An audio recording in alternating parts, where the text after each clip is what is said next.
his eyes, so I, admiring of his qualities, things base and vile, folding no quantity, love can transpose to form and dignity. Love looks not with the eyes, but with the mind, and therefore is winged Cupid painted blind.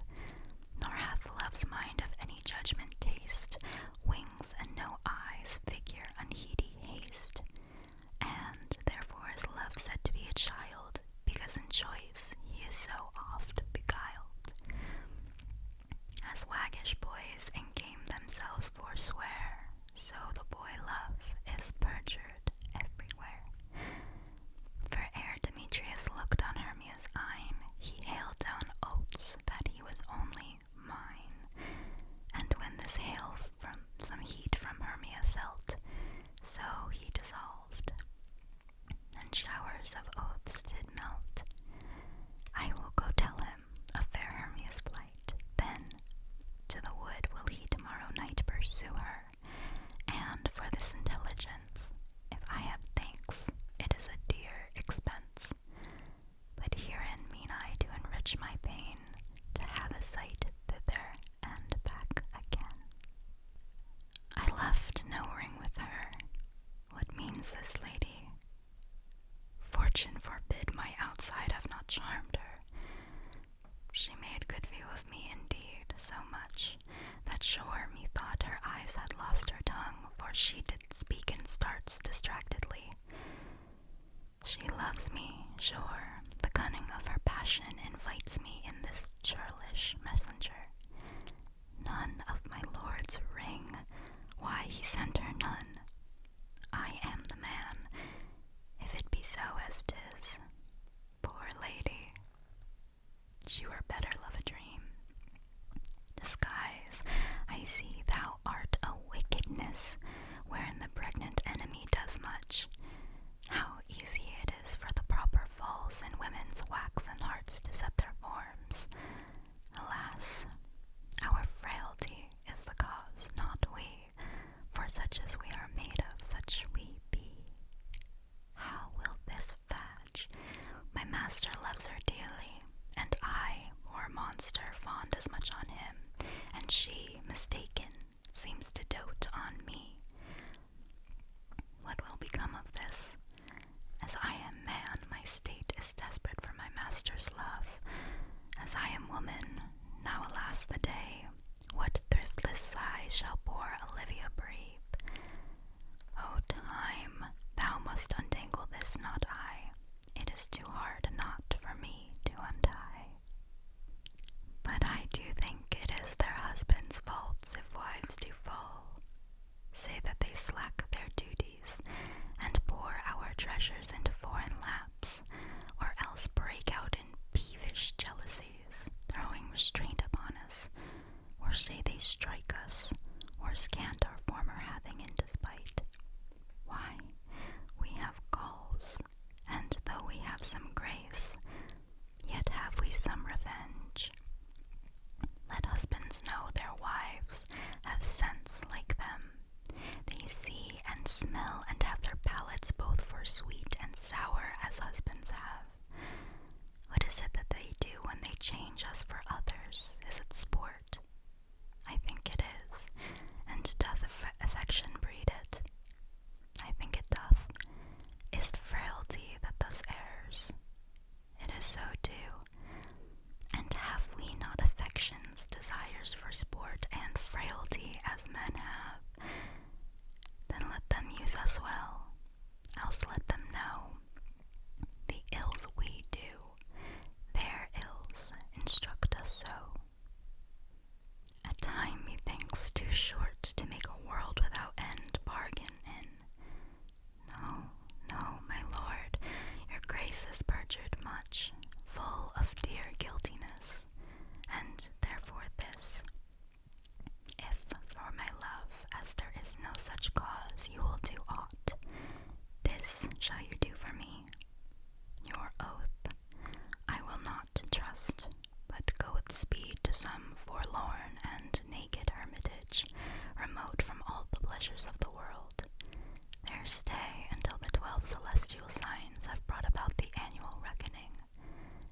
If this austere, insociable life change not your offer made in heat of blood, if frosts and fasts, hard lodging and thin weeds nip not the gaudy blossoms of your love, but that it bear this trial and last love, then, at the expiration of the year, come challenge me.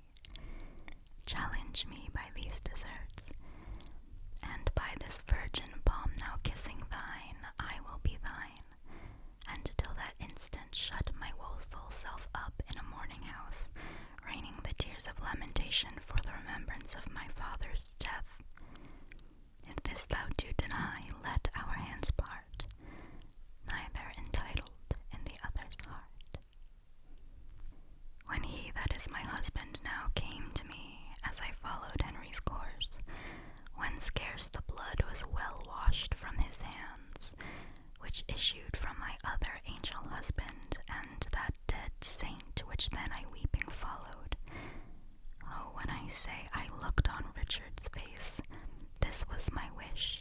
Be thou, quoth I, accursed, for making me so young, so old, a widow.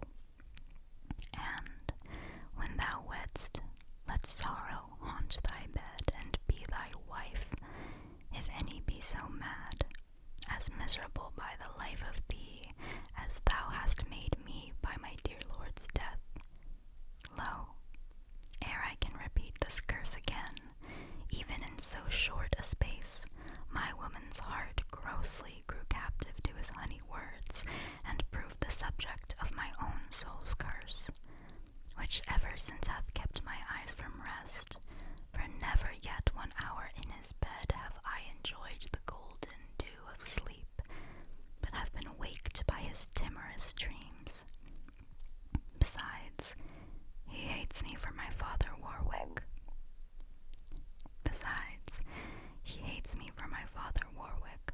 And will, no doubt, shortly be rid of me.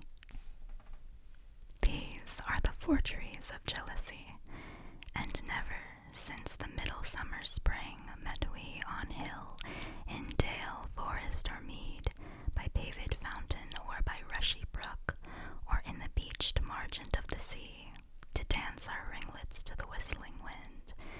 But with thy brawls thou hast disturbed our sport. Therefore the winds, piping to us in vain, as in revenge, have sucked up from the sea contagious fogs, which falling in the land, have every pelting river made so proud that they have overborne their continents. The ox had therefore stretched his yoke in vain, the ploughman lost his sweat, and the green corn hath rotted ere his youth attained a beard. The fold stands empty in the drowned field, and crows are fatted with the Murrian flock.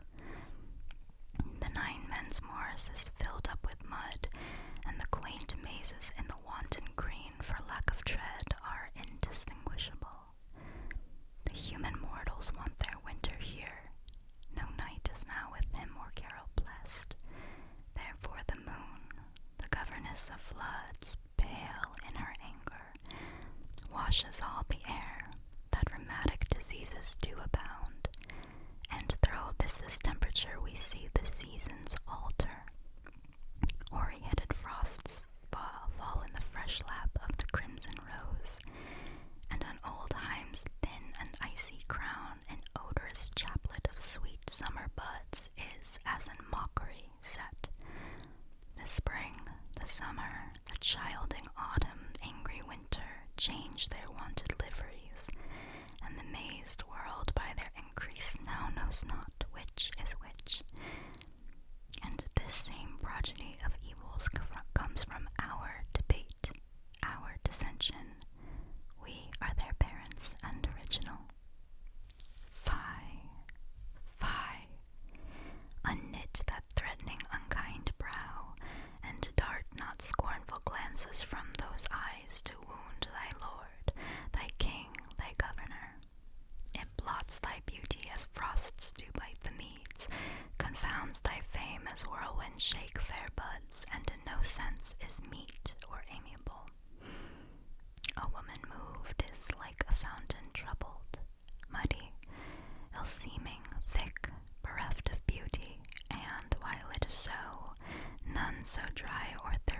will deign to sip or touch one drop of it. Thy husband is thy lord, thy life, thy keeper, thy head, thy sovereign, one that cares for thee and for thy maintenance, commits his body to painful labor both by sea and land, to watch the night in storms, the day in cold, while thou liest warm at home, secure and safe, and craves no other tribute at thy hands but love, fair looks, and true obedience. Too little payment for so great a debt. Such duty as the subject owes the prince, even such a woman oweth to her husband, and when she is froward, peevish, sullen, sour, and not obedient to his honest will, what is she but a foul contending rebel and graceless traitor to her loving lord? I am ashamed that women are so simple. To offer war where they should kneel for peace, or seek for rule, supremacy, and sway when they are bound to serve, love, and obey. Why are our bodies soft and weak and smooth, unapt to toil and trouble in the world, but that our soft conditions and our hearts should well agree with our external parts? Come, come, you forward and unable worms. My mind hath been as big as one of yours, my heart as great, my reason haply more, to bandy word for word and frown for frown. But now I see our lances are but straws, our strength as weak, our weakness past compare, that seeming to be most which we indeed least are. Then fail your stomachs, for it is no boot, and place your hands below your husband's foot, in token of which duty, if he please, my hand is ready. May it do him ease. Oh, hateful hands to tear such loving words, injurious wasps to feed on such sweet honey and kill the bees that yielded with your stings. I'll kiss each several paper for amends. Look, here is writ, kind Julia, unkind Julia.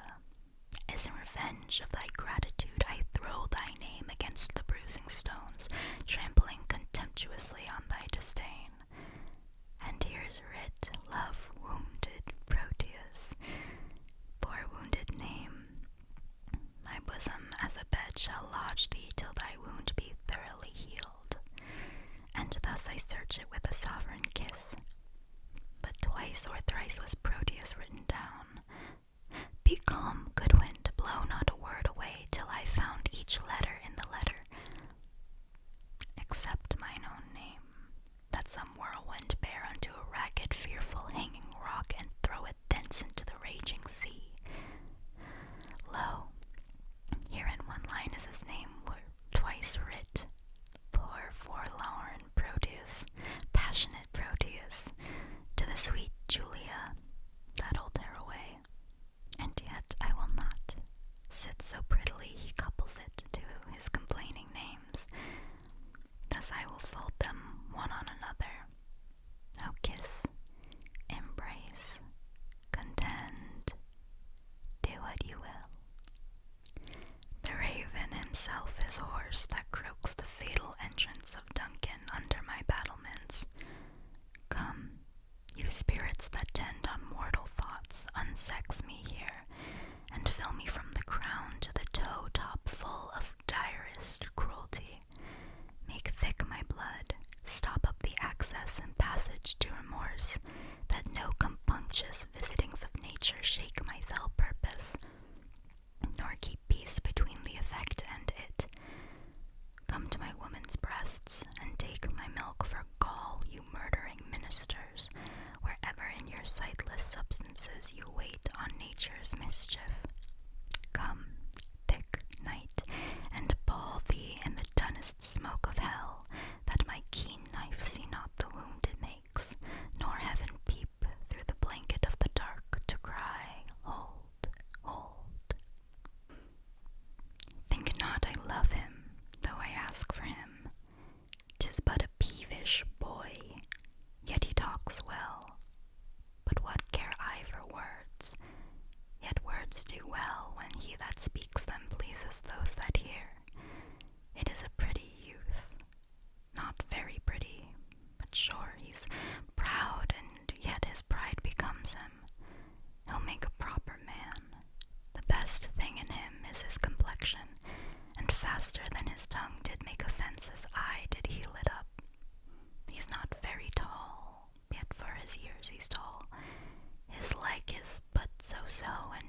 women, Sylvius, had they marked him in parcels as I did, would have gone near to fall in love with him. But for my part, I love him not, nor hate him not, and yet have more cause to hate him than to love him. For what had he to do? Chide at me. He said mine eyes were black and my hair black, and now I am remembered scorned at me. I marvel why I answered not again, but that's all one. Omittance is no quittance. I'll write to him a very daunting letter, and thou shalt bear it. Wilt thou, Sylvius? Gallop apace, you fiery-footed steeds, towards Phoebe's lodging. Such a wagoner as Phaeton would whip you to the west, and bringing cloudy night immediately.